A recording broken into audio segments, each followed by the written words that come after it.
Can bring in our French politics editor, Marc Perelman. Marc, good to see you. How difficult is this going to be for the Prime Minister? Extremely difficult because obviously it's a very fine balancing act. There's a lot of pressure from the European Union, from financial markets, and also from within the political scene here in France. And those pressures are not all going in the same direction. As we speak, the Prime Minister is unveiling his plan. You can see what's written, Le moment de vérité means the moment of truth, because he's announced that finally he will say what France needs to do to get its finance in order. The markets want to see less deficit, less debt, so is the European Union.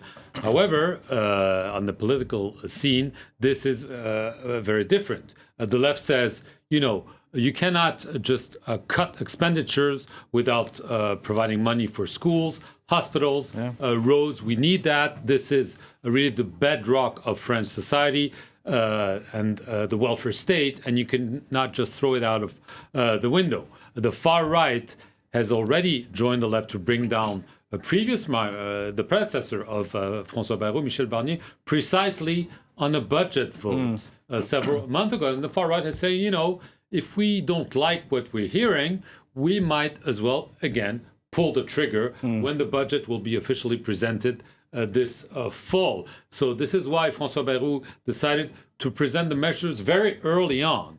Last year, it was an emergency budget that he had to pass after Michel Barnier was kicked out.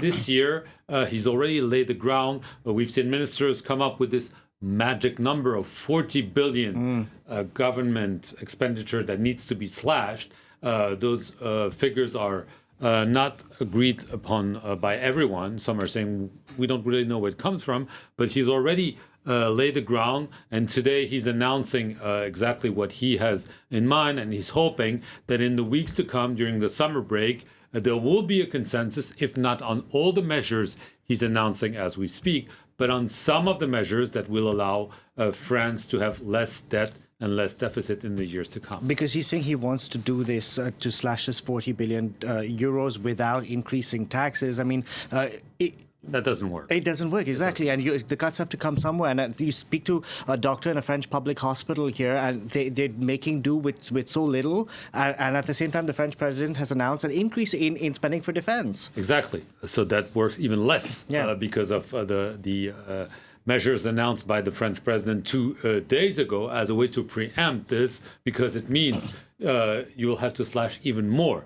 And so how do you do this without raising, if not taxes for everyone, maybe some taxes? And so this is why we just heard in the report, there are some measures being maybe bandied around to see if taxes could be raised for the wealthy or for the pensioners and so on. So not for everyone, not a general tax increase, because this would be essentially a betrayal of Emmanuel Macron's campaign. I mean, the only campaign promises he's held since he was first elected, and that he's very keen to maintain, is that we will not raise taxes. Well, that doesn't prevent you from raising some taxes, at least for some times, because of the financial dire straits France finds itself in. And so this is probably what François Bayrou will announce. We'll have to see the details very soon, but this is really something that he has been really very keen to promote. Even when he was not prime minister, he's always said there's too much deficit, there's too much debt in France. He was preaching in the desert for years. Now he's preaching this as the prime minister. The problem is when you're a prime minister, you can not only preach, you also have to deliver. And this will be extremely difficult because he has no majority whatsoever in parliament. So let's see if he can make this happen. This is a major, major challenge for François Bayrou in the weeks to come.